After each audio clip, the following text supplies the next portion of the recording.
Muito bom dia, papada. O Papo Online deste sábado está entrando no ar. Está começando aqui na TV Papo by Bitcom, um programa exclusivo para você, torcedor juventudista. Não esqueça de curtir e compartilhar o Papo Online nas redes sociais do clube e também no portal do Juventude, juventude.com.br.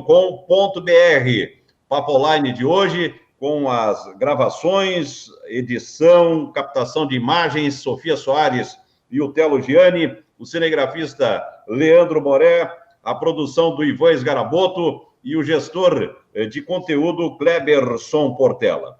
Vamos adiante, se ligue nesse papo, trazendo o nosso convidado. É sábado de estreia do Juventude no Campeonato Brasileiro da Série B. O Juventude está de volta a essa competição tão importante, a segunda divisão nacional. Pois é, em 1994, o Juventude estava se sagrando campeão dessa competição.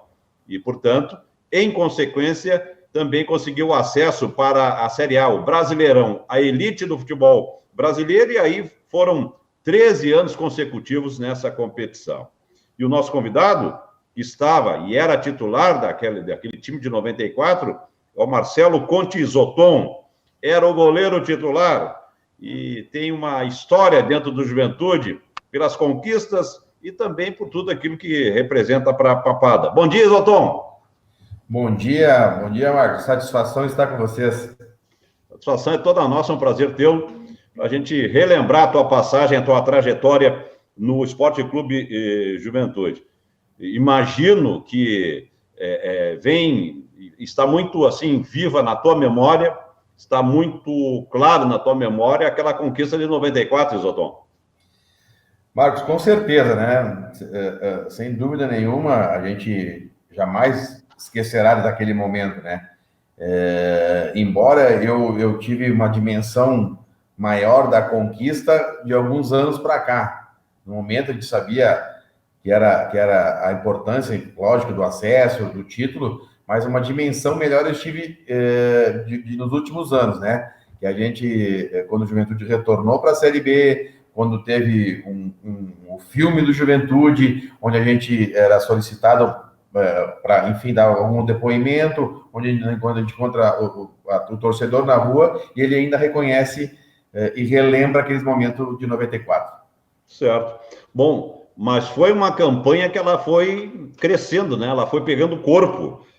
Então, vamos lá. Primeira fase, o Juventude estava no grupo D, com 6 clubes, além do Juventude, Ponte Preta, Mogi, o Mogi Mirim, né? Coritiba, Bangu e o Tiradentes do Distrito Federal. E nessa primeira fase passavam 4 clubes, né? Passavam 4 equipes. E o Juventude se classificou em terceiro, com 11 pontos, nesse grupo de 4. Quer dizer, nessa primeira fase, o Juventude teve alguma dificuldade, né? Pois é, Marcos, é que na época a gente não sabia muito o que nós íamos enfrentar, o que vinha pela frente, né? Era novidade para a gente, né? Numa competição nacional, principalmente nós que somos dos pratas da casa, né? A gente não sabia bem o que aconteceria. Então, o que nós encontraríamos pela frente. E aí, então, no começo, oscilou um pouquinho, né? Fizemos bons jogos, jogos que não tão bons assim, mas a gente conseguiu, naquela primeira fase, passar, né? Uma colocação, não dos primeiros clubes, mas também eu acho que isso nos ajudou depois. A gente não chamou muito a atenção dos adversários, né? E isso foi acontecendo durante a competição. Uhum. Segunda fase, o Juventude estava no grupo H, com o Atlético Paranaense, o Goiatuba e, de novo, a Ponte Preta. Só que daí, nessa segunda fase, só classificava o campeão. E o Juventude foi campeão do grupo com 14 pontos ganhos. Neste momento a gente viu que realmente a gente conseguia alçar voos maiores, né? Um quadrangular equilibrado. Nas primeiras 2 rodadas, Juventude e Atlético Paranaense chegaram para os seus confrontos, né? Porque virava a chave, né? Se eu não me engano, próximo da pontuação, juntos na pontuação. Então, eram os 2 jogos contra o Atlético que decidiam o nosso futuro na competição. O jogo de lá, como sempre, muito difícil, torcida apoiando, estádio lotado, nós conseguimos o empate 2 vezes atrás do marcador e conseguimos empatar. Jogo da volta, depois de estar ganhando de 2-0, o Atlético buscou, reagiu 2-2, e nós conseguimos fazer 4-2. Eu acho que ali a gente teve uma certeza que a gente podia chegar bem longe no campeonato. Uhum. Bom, aí veio a semifinal nos 2 confrontos contra o Americano. 2 vitórias aí por placar simples de 1-0. Ali a gente, nesses 2 jogos, a gente foi, vamos dizer assim, bem superior, né? A gente conseguiu ganhar os 2 jogos, claro, também com a dificuldade, né? Mas o time já estava mais calejado, né, na competição, né? A gente deu pouca chance para o americano e conseguimos esse acesso com 2 vitórias. Uhum. Bom, aí vem a grande final contra o Goiás, clube tradicionalíssimo, com estrutura. O primeiro jogo, o Juventude perdeu por 2-1, jogando lá em Goiânia, né? Mas pelo regulamento, como tinha a melhor campanha, jogava por 2 resultados iguais. E aí ganhou de 2-1 aqui. Aqui foi um sufoco, mas ganhou de 2-1 e aí se sagrou campeão da Série B, Isoton. Embora o objetivo primeiro já tinha sido conquistado, nada melhor que coroar com o título, né? A carreira de um atleta com título sempre dá mais brilho, né? E pela campanha a gente teve essa possibilidade dos 2 resultados iguais. O jogo lá também dificílimo, nós saímos atrás, conseguimos empate e o Goiás acabou vencendo por 2-1.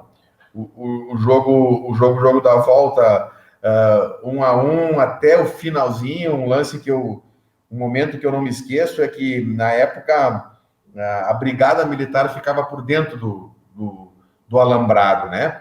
E em um certo momento ali eles levantaram de onde eles ficavam sentados para começar a circular o alambrado, né? E aquilo me chamou a atenção porque eu na hora imaginei, bom, se a brigada já está levantando, o jogo está no final, né? E nós estávamos empatando naquele momento. E deu uma certa apreensão, mas logo depois disso nós fizemos o 2-1, né? Que nos deu o título. Uhum. Bom, o que foi fundamental para aquela campanha, hein, o Isoton? O que tu atribui àquela baita campanha? O acesso, claro, num primeiro momento, mas depois o título de campeão da segunda divisão? Para mim, fundamental foi o grupo, né? O grupo bastante utilizado durante a competição. Heron conseguiu e precisou e deu o resultado, rodar bastante, né? Praticamente usar todo o elenco, né? E como eu falei no começo, eu acho que o pessoal não acreditava muito no Juventude, né? O Juventude tinha outros nomes ali durante a competição que seriam nomes de maior expressão. Então, o pessoal não tendo toda a crença na gente, nos deu força, né? E a equipe foi crescendo durante a competição, como eu comentei antes. Depois de uma primeira fase um pouco irregular, durante a competição que a equipe cresceu. Uhum. Agora, a projeção com a Parmalat me parece que deu assim um suporte, né, muito importante, né, na estruturação do clube, nessa questão da credibilidade de dentro de campo. Os resultados começaram a aparecer, mas principalmente no que se refere à estruturação do clube e na parte do futebol, né, porque muitos jogadores também vieram para ajudar, né, o Isoton? Com certeza, Marcos. Nós teríamos o primeiro uniforme com a marca Parmalat foi em 93, né? Na metade de 93, o jogo contra o Grêmio. E a partir daquele momento mudou bastante, né? Embora tenha tido bastante atletas da base naquele ano de 94, vieram peças através da Parmalat, né? Não só do Palmeiras, como o Júnior, Galeano, Odair, mas também de outras equipes que também vieram através da Parmalat. Mário foi o nosso goleador, né? Paulo Sérgio também, que passou pelo Palmeiras, enfim, outros nomes. E esses atletas, eles foram muito importantes para nós, para o pessoal da casa. talvez eles não tenham a dimensão do que eles foram para a gente. Eles nos ajudaram muito, porque eles vieram e vieram de um time com maior expressão, né, com certeza, né, no âmbito nacional, mas mesmo assim eles não deram menos de que 100% deles, né? Eles vieram aqui, para eles também era novidade, e eles entraram no espírito do grupo que nos deu esse suporte. Uhum. Tu jogasse todos os jogos naquela campanha, Exaltão? Sim, os jogos da Série B eu joguei todos, e naquele ano teve o Gauchão também, né? O Gauchão interminável, né, Marcos? Sim. Teve alguns jogos na fase final do Gauchão que a gente foi adiando em virtude da competição, né? Da competição nacional, e no final a gente teve que fazer, se eu não me engano, Marcos, em 12 dias, 11 jogos, né? Nós jogávamos todos os dias, e teve um dia que nós jogamos 2 partidas. Uhum. Um momento nós jogamos 2 partidas, então só numa dessas que eu não joguei. Agora, na Série B, eu joguei todos os jogos. Uhum. E o que tu lembra, assim, da tua participação como titular, goleiro titular do Juventude, as tuas defesas, onde é que tu identifica, assim, a tua importância, claro, num cômputo geral, né, assim, em linhas gerais, a tua importância, mas teve momentos, assim, que daqui a pouco, com uma defesa mais difícil, tu contagiou o grupo, né, tu passou confiança para o grupo. Teve para mim, dois jogos, assim, que eu tive a felicidade de dar uma contribuição, assim, vamos dizer, um pouco maior, né? Na primeira fase, você citou o Mogi Mirim. Nós jogamos contra o Mogi Mirim lá, e o resultado foi bom, nós ganhamos de 2-1, mas o jogo em si, nosso não foi, nós não conseguimos fazer um bom jogo. O Mogi foi muito superior, foi superior a gente, era novidade, acho que na época também começava o esquema 3-5-2, e então a gente não conseguiu encaixar muito, e lá eu tive uma boa participação. E também num jogo contra a Ponte, já na segunda fase, em Campinas, onde nós ganhamos de 1-0, e eu fui escolhido melhor em campo. Eu acho que nesse momento a minha contribuição foi um pouquinho maior, vamos dizer assim. Claro. Bom, tu foste formado no Juventude, né? Com que idade tu chegou no Juventude? Eu comecei, Marcos, eu entrei no clube no meu último ano de juvenil, né? Na época era juvenil, né? Juvenil, júnior, hoje sub-15, sub-17, sub-20, né?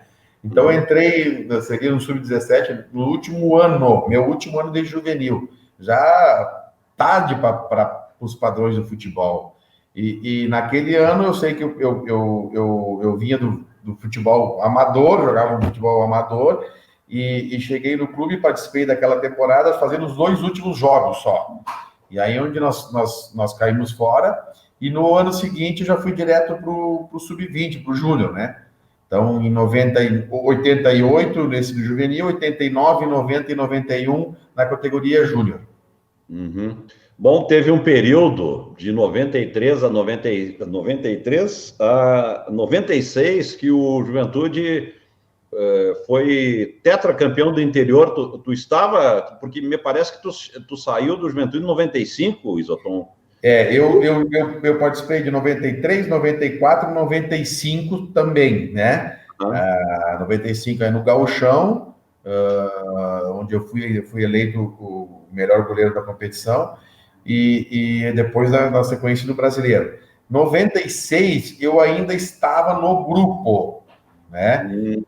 Mas houve algumas mudanças de direção, então eu não estava sendo aproveitado. Estava no grupo, sim. Aí eu saí em 96, fui emprestado, eu fui para Araçatuba no primeiro semestre, na final, 2 meses, e quando eu retornei no segundo semestre, eu fui emprestado para o Criciúma.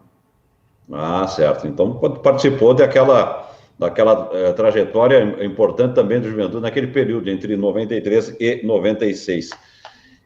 15 de março de 1994, lembra dessa data? O que aconteceu nessa data? 15 de março de 94. Mas me pegou, hein? Tinha a festa da uva. Foi o Caju, então. Deve ser do Caju. O Caju. O Caju pelo torneio da Festa da Uva, foi a última edição da competição. Juventude, Caxias, o Inter e o Vitória da Bahia. Vitória da Bahia. Bom, o Juventude terminou em terceiro, mas no dia 15 de março teve o Caju, que no tempo normal terminou 3-3, o Juventude abriu 3-0, se eu tiver errado nesse histórico, tu pode até me corrigir, mas o Juventude fez 3-0, o Caxias buscou empate em 3-3 no tempo normal, e nos pênaltis, o Juventude errou 3, o Caxias fez 2, tinha mais 3 pênaltis para cobrar. Se fizesse um, ganharia o terceiro lugar, ganharia o Caju nos pênaltis, só que tu fez 2 defesas, defendeu 2 pênaltis, e o Caxias acabou errando 1. E nas alternadas, o Caxias errou, o Juventude fez, e o Juventude ganhou o Caju e ficou como terceiro lugar naquela competição. Que Caju, esse... claro que um clássico sempre é um clássico, mas esse é um clássico que ele precisa ser relembrado, né? Que histórico desse jogo, hein?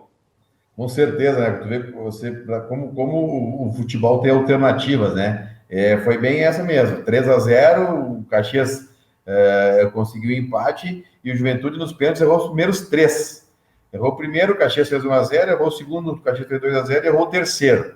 E aí o Caxias tinha de 3 pênaltis, tinha para fazer 1 para ganhar. E desses 3 eu defendi 2 e o Caxias errou 1. E no mata-mata nós conseguimos a vitória. O Caxias errou 4 pênaltis seguidos. 4 pênaltis seguidos o Caxias acabou errando, né?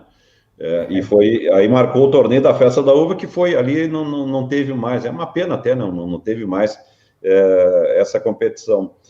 Bom, dentro daquilo que tu... dentro da tua trajetória, da tua história do Juventude, o que tu lembra mais, assim, de importante que tu conquistou aí com o Juventude dentro desse período que tu esteve trabalhando no Juventude, Isoton? Um ano marcante.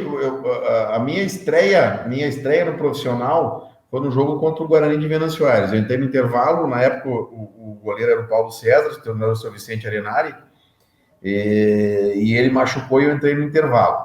Então aquilo eu me lembro muito bem. Eu não participei assim muito da partida, né? Mas foi a minha estreia ali. Então ali é um fato marcante, né? E toda essa trajetória, como nós pegamos a mudança, né? A vinda da Parmalat, o clube foi mudando, foi crescendo, valorizou muito nós da casa, sabe? Eu digo valorizou não só em termos financeiros, né? Mas a gente conseguiu crescer, passar para o profissional num momento que o Juventude estava reestruturando, tá? Isso sem dúvida nenhuma foi um grande feito para a gente, né? E marcante realmente, 94, inesquecível, que além do acesso, além do título, nós fomos vice-campeão gaúcho, né? Não tinha final naquele ano, era com os corridos, e a gente ainda conseguiu ser vice-campeão gaúcho. 95 também, uma bela campanha, chegamos na semifinal, nós perdemos a semi para o Grêmio, ganhando o jogo em Caxias e perdendo em Porto Alegre. Aí fui para a seleção gaúcha, né? E a estreia do brasileiro, né? Primeiro ano brasileiro, com times da elite. Então, esses 2 anos, assim, muito marcante. Uhum. Isoton, qual é a tua avaliação a propósito do trabalho que é realizado pelos goleiros? Os goleiros brasileiros, né? Nós tivemos sempre tradição na formação, na revelação de goleiros, né? Como é que tu analisa o futebol atual, em especial a função de goleiros? O Brasil sempre foi bem servido, né, Marcos, de goleiro. A prova disso é que sempre numa convocação, alguém lamenta um goleiro não ter sido convocado. Isso significa que a posição está bem servida, que se 10 treinadores convocassem, eles poderiam convocar nomes diferentes nessa posição. Trabalho muito bem feito, goleiros de destaque aí. Eu tenho como a minha geração, meu ídolo Tafarel, né? Para mim, foi o melhor que teve aí na questão brasileiro, né? E desde essa época para cá, o Brasil sempre teve em suas seleções goleiros de destaque, e não está sendo diferente agora, né? Os trabalhos realmente dão um resultado. Certo. Seguidinho, jogo rápido aí para a gente encerrar, Isoton. Mas fique ligado no portal do Juventude, juventude.com.br, nas mídias sociais do clube. Papos e Jaconeiros, vocês são os nossos convidados a curtir e compartilhar o Papo Online em nossas redes sociais. Nós estamos com o programa desse sábado, o Papo Online, 8 de agosto de 2020, com Isoton, goleiro ex-goleiro do Juventude, campeão da Série B do Campeonato Brasileiro na temporada de 1994. Joguinho rápido contigo aqui, Isoton.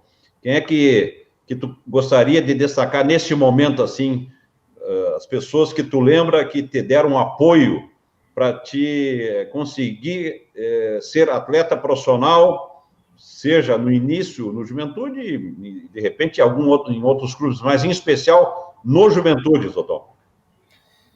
Uma pessoa que a gente, quando se encontra aí, o pessoal da época, que a gente nunca deixa de comentar, é o seu Adão Pereira. O seu Adão Pereira foi um treinador que teve aqui no Juventude só da base. Ele trabalhou em Grêmio Inter só também da base, né? E veio para o clube e ele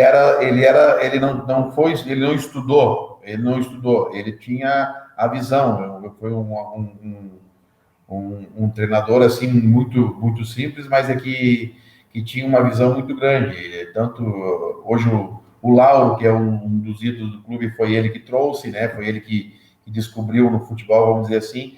E a mim ele me deu muita força. E eu, em alguns momentos, na época, eu tinha meio que pensado em desistir do futebol, e foi ele que veio atrás de mim, veio umas 2 ou 3 vezes conversar comigo, ele que me deu esse apoio, esse suporte aí. Uma pessoa que não tinha estudo, mas que tinha um conhecimento muito grande. Então, ele é uma pessoa que eu não posso deixar de agradecer. Uhum. Seu Adão Pereira tinha a Universidade da Vida, é isso? É a Faculdade da Vida. Faculdade da Vida, é isso aí. Isoton, o que o Juventude representa para ti? O que representa em termos da tua carreira como atleta profissional do futebol? É tudo, né, Marcos? Você poder fazer parte da história do clube, ajudar o clube numa conquista, botar o teu nome, deixar teu nome registrado no clube, e acho que isso não tem preço, né? E o Juventude foi o que abriu as portas para mim, né? E você poder ajudar um pouquinho nessa história do clube, cara, é muito gratificante, cara. E como eu falei, Marcos, hoje em dia ainda a gente vê um pouquinho melhor a dimensão do que foi feito no passado, sabe? Com as pessoas ainda lembrando, com o torcedor reconhecendo. Talvez na época a gente muito novo também não tinha essa dimensão toda, né? Sabia, lógico, que era a importância, mas não sabia o tamanho disso, né? Hoje a gente acompanha o futebol aí como torcedor, a dificuldade de um acesso, a dificuldade de um título, então valoriza mais o que a gente fez ainda. Então, eu poder contribuir um pouquinho para a história do clube é muito gratificante. Tá certo. Isoton, quero te agradecer a atenção conosco aqui da TV Papo by Bitcom, aqui na Bitcom TV. Muito obrigado pela entrevista. Conseguimos, né, trazer um pouco da tua história, relembrar um pouco da tua história. Você é um dos goleiros da história do Juventude, por tudo aquilo que fez. E assim, um detalhe importante, né? Um jogador formado dentro do Juventude que conseguiu conquistas, né? Conseguiu cumprir com os objetivos e é sempre lembrado pelo torcedor juventudista. Muito obrigado pela entrevista. Muito obrigado, Marcos. Eu que agradeço aí a lembrança de vocês e a participação no programa. Grande abraço. Conversamos aqui no Papo Online deste sábado com o ex-goleiro do Juventude, Isoton, campeão da Série B do Campeonato Brasileiro na temporada de 1994. Antes do encerramento, quero aqui dedicar o programa de hoje a todos os pais. Amanhã nós estaremos comemorando o Dia dos Pais, portanto, uma saudação a todos os pais juventudiças, a todos os pais, e sempre eu digo que se você tem o seu pai ao seu lado, então aproveite. Se você já não tem mais o seu pai, se lembre dos melhores momentos, né, daqueles bons momentos de felicidade que você teve com o seu pai. Então, um grande abraço a todos os pais pelo seu dia, amanhã, e nós ficamos aqui, por aqui, com o Papo Online deste sábado, com os trabalhos técnicos da Sofia Soares, nas gravações, edição e captação de imagens, junto com o Otelo Gianni, com o cinegrafista Leandro Moré, com a produção do Ivan Sgaraboto e o gestor de conteúdo Kleberson Portela. O Papo Online volta no próximo sábado. Muito obrigado e um ótimo final de semana a todos.